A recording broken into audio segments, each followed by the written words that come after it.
We're all on plugins these days. Plugins are my life, but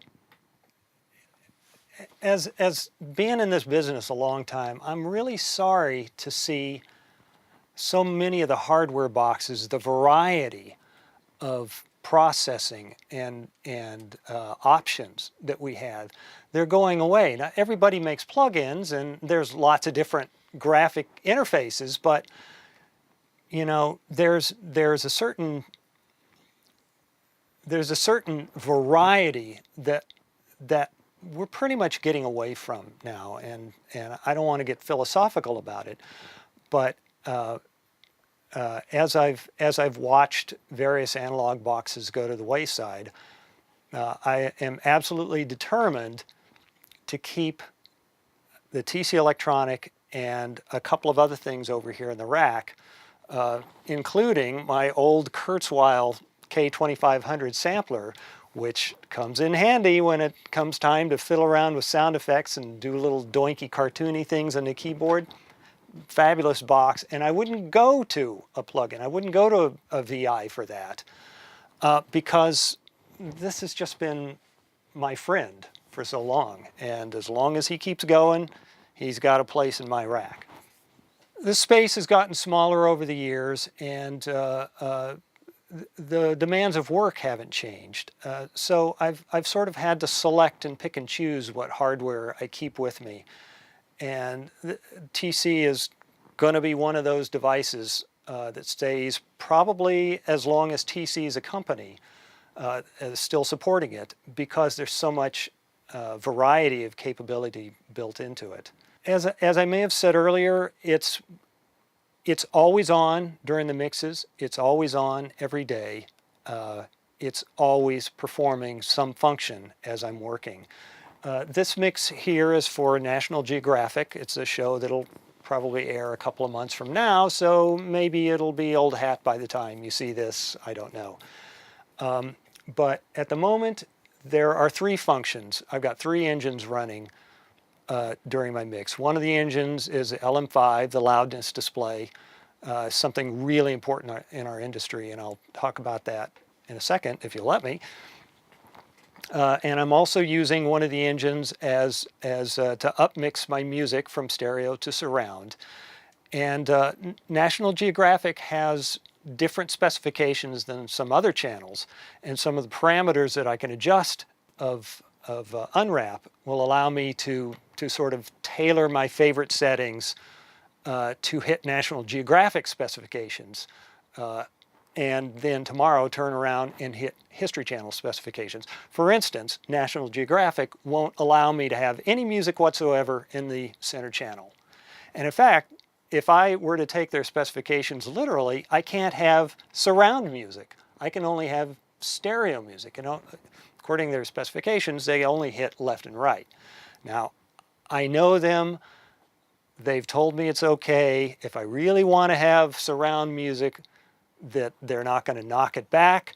So therefore, I have surround music. And the reason is they want me to deliver surround shows. They want it big and fat and full. But you can't do that if the only thing that shows up in the surround channels are occasional ambiances and things. You can't have fun that way.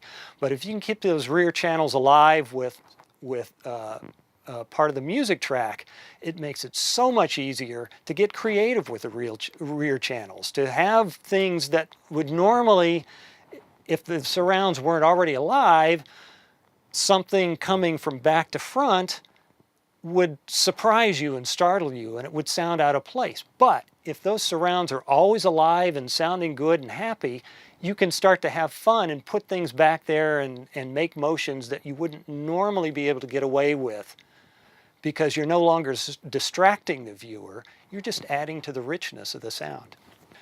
It's really important to have recallability when we're doing mixes, because heaven forbid something should change a week after the mix is over. Obviously, we need to be able to hit a button and have everything come back the way it was. So with that in mind, one thing that I've learned to do with TC's box is to automate with MIDI. Now I'm mixing in Pro Tools, and as we all know, Pro Tools records MIDI, and the MIDI gets saved along with all the audio and everything else. So as long as I've got some good presets to start from in the TC Electronic, and those can be factory presets, or I've got quite a few of my own that have just sort of evolved over the years. I can start with a preset, and then I can use MIDI automation to tweak the parameters and turn it into the box I need for any particular scene. For instance, just speaking of automation and MIDI, in this particular show, I'm running all the music through upmix, through UnWrap algorithm. And depending on how the music was mixed already, I'm feeding LFE material, the low frequency material, into my LFE channel. And sometimes, depending again on how the music is mixed, the surround channels will either sort of be kind of dead and flat, and they'll need a little boost, or they'll be way too much. So it's very important that I can control, if nothing else, just the amount of volume that goes into those channels. I could do it in Pro Tools, but it's so much easier to just set up a MIDI channel and record fader moves from TC into Pro Tools, and then they're stuck there forever. So, for instance, if I'm mixing away here, let's see. We'll go. Here's my UnWrap, and I've gone to the output display where I can select individual channel volumes. Now you notice that I have the center channel turned off entirely, and that's because for this particular specification, it's required. I'm going to start the playback now, and I'll just have music soloed up. One of the things that gets really important, and I don't know if I won't turn the volume up too much in here, but some of the music gets very thuddy. This particular composer loves his bass drums, and when he's trying to build tension, and by the way, the show's about a beating heart and creating a human heart. So obviously there's a lot of thumpity thump thump thump kind of music going on, but we don't want that to get too heavy in the LFE. So by simply setting up a MIDI channel in Pro Tools, I can hit record at any time and take any of the parameters that I want and fiddle around with the fader setting. So for this particular music, let's say I want that fader setting, I can ride that throughout, or once I've got the setting where I want it, now the setting will be there. And what's really cool is I can determine that setting as the music is playing. But now I can just simply take the MIDI region, slide it backwards so it's at the beginning of that particular piece of music, which I've got my channels out of order here, but if I slide it up here, now that little region there, that has my volume change. It changed the LFE channel from -10 down to -26. So this is obviously just a test. It's not particularly real. But I can slide that change now to the actual area where I want it to hit. You see that big thump there? That's what I want to get rid of. So I've slid the change now, and the LFE channel, I'll zoom in a little, the LFE channel changed somewhere in there, and it goes down, and it's now at the level I need for that. And once I've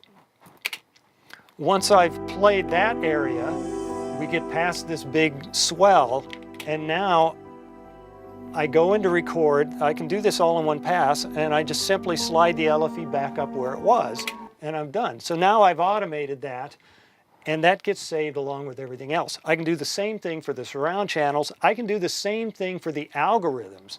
I can select a close or a lateral or a diffuse algorithm or whatever is appropriate for that particular piece of music. So I can make all of those automation changes with MIDI.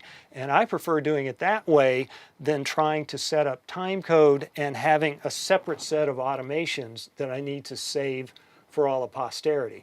This to me is much more natural, and it's very easy. Once it's set up, it's so easy and intuitive. I wouldn't do it any other way. I do the same thing when I'm using the reverb algorithms. If I've got reverb set up on dialogue and for sound effects, I often need to change spaces and change parameters. And in fact, you know, it's like you have a big dramatic thing and it goes into one of those long reverb swells. You can automate that just by grabbing the fader, calling up the parameter, grabbing the fader and automating that change.